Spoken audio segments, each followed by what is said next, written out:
আসসালামু আলাইকুম শিক্ষার্থীরা, আমাদের ডিজিটাল পাঠশালার পক্ষ থেকে তোমাদের সবাইকে অনেক অনেক স্বাগতম। আজকে আমি তোমাদের সাথে আলোচনা করব ক্লাস 9 এর ইংলিশ বইটি নিয়ে। আমি কিন্তু তোমাদের সাথে আমার আগের ভিডিওটিতে ইউনিট 1 নিয়ে ধারাবাহিকভাবে আলোচনা করেছি। তোমরা চাইলে আমার চ্যানেলে গিয়ে দেখতে পারো। আমার চ্যানেলের নাম হলো আমাদের ডিজিটাল পাঠশালা। এখানে প্লেলিস্টে গেলেই তোমরা একটা প্লেলিস্ট পেয়ে যাবে যে ইংরেজি নবম শ্রেণীর ইংরেজি নামে। এখানে আমি ভিডিওগুলো আপলোড করে রেখেছি, তোমরা সেই ভিডিওগুলো দেখতে পারো। আর ভালো লাগলে আমার চ্যানেলটি অবশ্যই সাবস্ক্রাইব করতে ভুলবে না।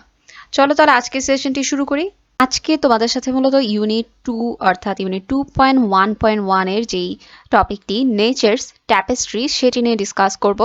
নেচার্স ট্যাপেস্ট্রি, ট্যাপেস্ট্রি কথাটার অর্থ হচ্ছে বিভিন্ন বৈচিত্র্য, অর্থাৎ প্রকৃতির যে বিভিন্ন পরিবর্তন বা প্রকৃতির যে বিভিন্ন বৈচিত্র্য সেটি নিয়ে। 2.1.1 look at the following illustrations. দেখো এখানে তোমাদের তিনটি ইলাস্ট্রেশনস দেওয়া আছে। প্রথম ইলাস্ট্রেশনটি হচ্ছে আর রেইনি ডের উপর, আর দ্বিতীয় ইলাস্ট্রেশনটি হচ্ছে আ ফগি উইন্টার মর্নিং, আর তৃতীয় ইলাস্ট্রেশন হচ্ছে আ স্টর্মি নাইট। একটি ঝড়ের রাত, একটি শীতের সকাল, আর একটি হচ্ছে কি বৃষ্টির দিনের ছবি। And describe them in your own words, এবং তোমার নিজের ভাষায় বর্ণনা করো। Also write how you feel on those situations, এবং এসব পরিস্থিতিতে তুমি কেমন বোধ করো তাও লেখো। তাহলে আমরা চলো দেখে নেই। এই তিনটি ইলাস্ট্রেশনের উপর বেস করে তোমাদের হচ্ছে এই টেবিলটি পূরণ করতে হবে। ইয়োর ডেসক্রিপশন, তোমার বর্ণনা হচ্ছে এই টেবিলটিতে এই কলামটিতে লিখতে হবে, আর ইয়োর ফিলিংস হচ্ছে এই কলামটিতে লিখতে হবে। আমাদের প্রথম ইলাস্ট্রেশনটি ছিল আ rainy day. In the picture, many students in school uniforms are walking with umbrellas in the rain. ছবিতে স্কুল ইউনিফর্ম পরা অনেক শিক্ষার্থী বৃষ্টির মধ্যে ছাতা নিয়ে হাঁটছে। ম্যান অ্যান্ড উইমেন, নারী পুরুষরা, উইথ আমব্রেলাস আর also seen on the wet streets. ভেজা রাস্তায় ছাতা নিয়ে নারী পুরুষকেও দেখা যায়। এবার লিখতে হবে আমাদের your feelings. Looking at the picture I feel a calm and cozy vibe. ছবির দিকে তাকিয়ে আমি শান্ত এবং আরামদায়ক অনুভব করি। দ্য রিদমিক রেইনড্রপস, রিদমিক মানে হচ্ছে ছন্দময়, আর রেইনড্রপস মানে হচ্ছে বৃষ্টির ফোঁটা। The rhythmic raindrops and the soft lighting create a tranquil atmosphere. Tranquil মানে হচ্ছে শান্ত পরিবেশ। আর ট্রাঙ্কুইল অ্যাটমসফিয়ার মিনস শান্ত পরিবেশ। তাহলে আমি বলতে পারি যে ছন্দময় বৃষ্টির ফোঁটা এবং মৃদু আলো একটি শান্ত পরিবেশ তৈরি করে। পিপল আর মুভিং স্লোলি, মানুষ ধীরে ধীরে আগাচ্ছে। দেখো তো আমরা এই ছবিটিতে ফার্স্ট ইলাস্ট্রেশনে দেখেছিলাম যে মানুষজন কি খুব আস্তে আস্তে তারা হাঁটছে।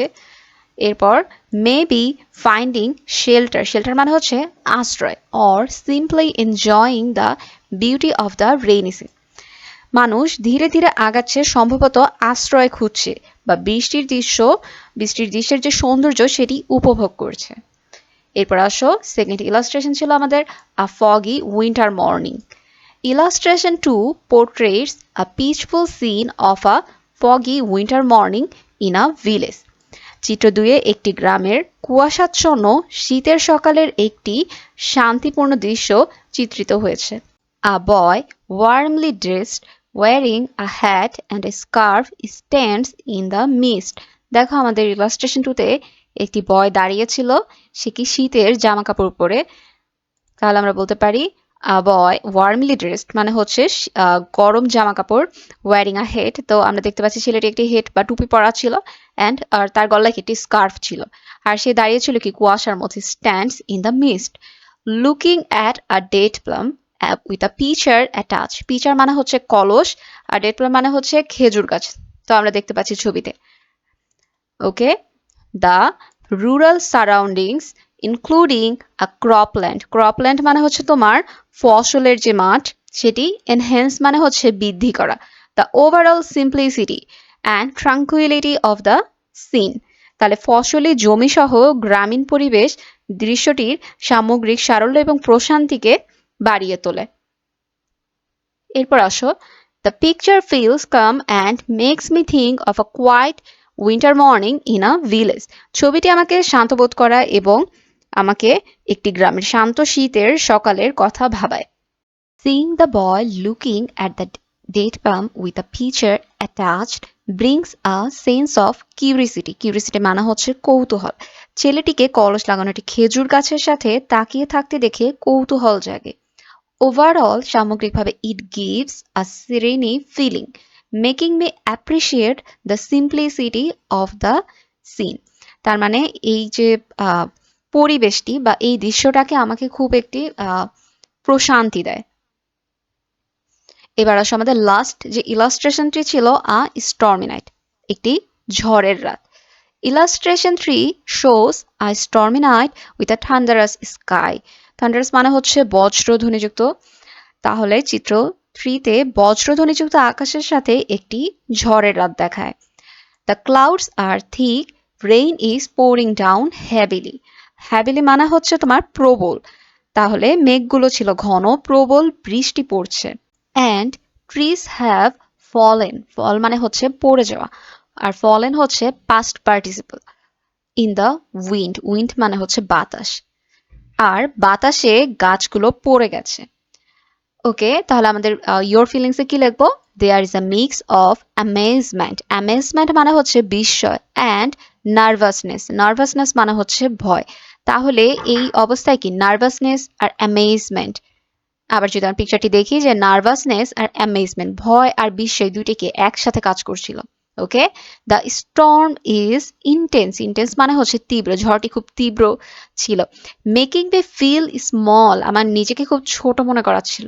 কম্পেয়ার টু মানে হচ্ছে তুলনা করা, অর্থাৎ compare to the forces of nature, অর্থাৎ প্রকৃতির যে শক্তি সেটির কাছে নিজেকে খুব তুচ্ছ বা ছোট মনে হচ্ছিল। ইটস আ রিমাইন্ডার, তাহলে এটি আমার জন্য রিমাইন্ডার ছিল of how powerful and unpredictable.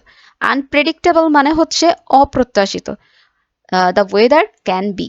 ওকে, আবহাওয়া কতটা শক্তিশালী এবং অপ্রত্যাশিত হতে পারে। Leaving a strong impression of both the beauty and the might of natural events. এবং প্রাকৃতিক ঘটনাগুলো সৌন্দর্য ও শক্তি উভয়েরই কি একটি শক্তিশালী ছাপ রেখে যায়। ওকে শিক্ষার্থীরা, আজকের সেশনটা আমি এখানেই শেষ করব। আর নেক্সট সেশন আমি তোমাদের সাথে এর পরে যে অ্যাক্টিভিটি অর্থাৎ 2.1.2 নিয়ে আলোচনা করব। আর ভালো লাগলে অবশ্যই আমার চ্যানেলটি সাবস্ক্রাইব করতে ভুলবে না।